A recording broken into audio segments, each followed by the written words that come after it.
into this Aquarian age. What does that mean? Well, the ages are like 2,200 year long cycles. This isn't an overnight thing, right? These are hundreds of years, these processes. But what it really means is that we have an archetype, a pattern of energy, the sign of the zodiac, that sort of governs the collective themes and motifs that we all sort of operate under. So during the Piscean age, which has been really the last couple thousand years, we were sort of governed by this overarching archetype of, spirituality and arts, the imagination, a myth that governed us. And it really looked like a lot of the religious teachings that govern most of this age, right? And we go back to really the beginning, when Christ was on the planet in that sort of time period, as sort of marking the early entrance into the Piscean age. And there's been a lot of beauty in this time, and the arts coming together in the sense of narrative and mythology and dream and film and all of these developments. But one of the shadows that we're trying to transcend as a generation now, a couple generations, is the Piscean shadow of projection.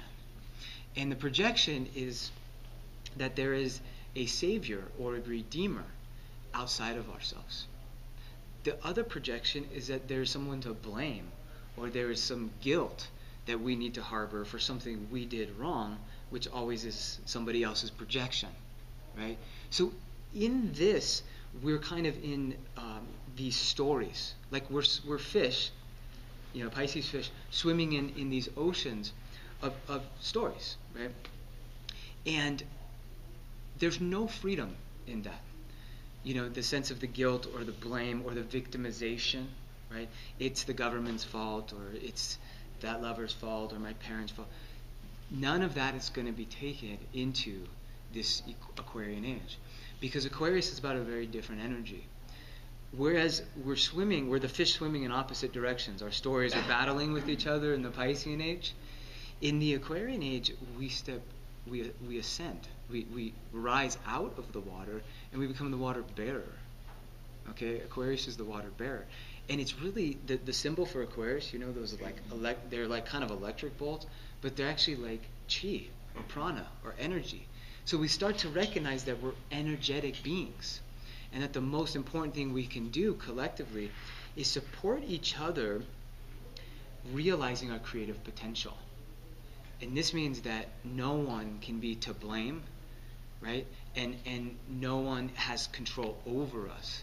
It's all coming from this God within, this goddess within, right? And that's the opposite sign of Leo, right? So you're always going to get the opposite when you're going into an age, Aquarius. You're going to integrate the opposite sign of Leo. So the Leo creator in all of us is going to infuse the collective with what needs to be created.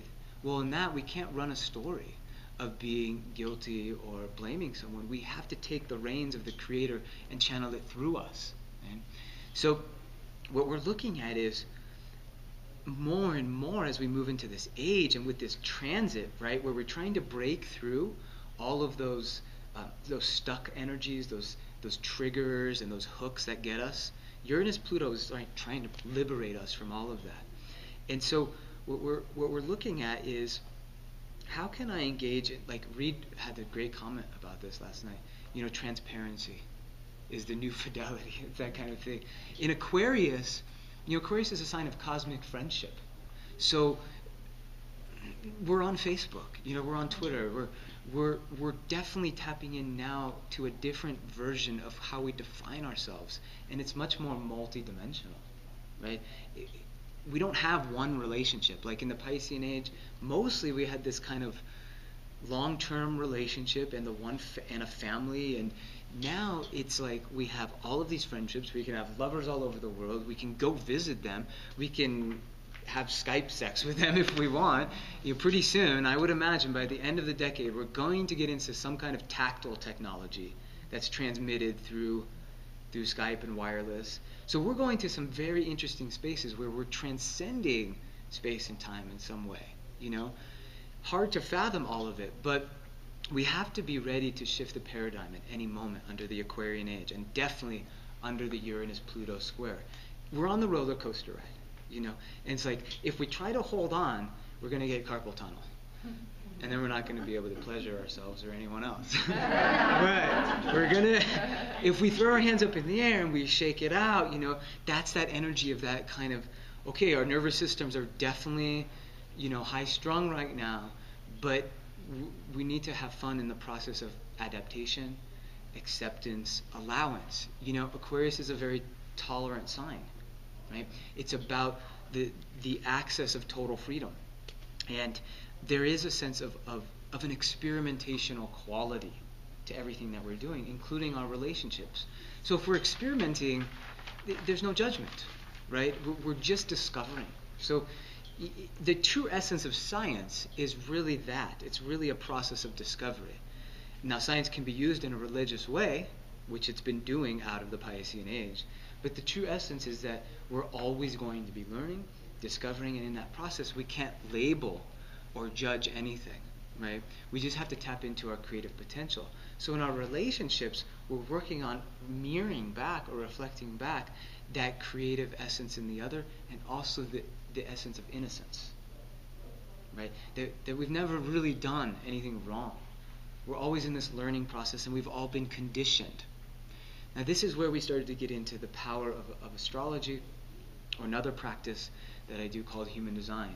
These are languages that show us how we've been conditioned in our lives by our environments, but also through our karma, through past lives, through energies that we've been working, through different incarnations, and through different relationships with different souls. So what we are needing in the Aquarian Age are these energetic languages that help to free us. And part of the freedom is helping to discover the multidimensional nature of who we are, which is saying, basically, I'm composed of a lot of deities, these forces, and some of them are getting along really well with each other, and some of them are conflicting and battling. This is what the planets are inside of us when we were born. And when we talk about an aspect, like an opposition or a square, we're talking about a dialogue or a dance between those parts inside of us. When we look at a couple and we talk about an opposition between the sun and the moon or a square, we're looking at the dance between those forces inside of them, right? So it's a really beautiful experience to see how all of these different deities, divine forces in you, dance within yourself and also between you and a beloved, right? It's also very liberating.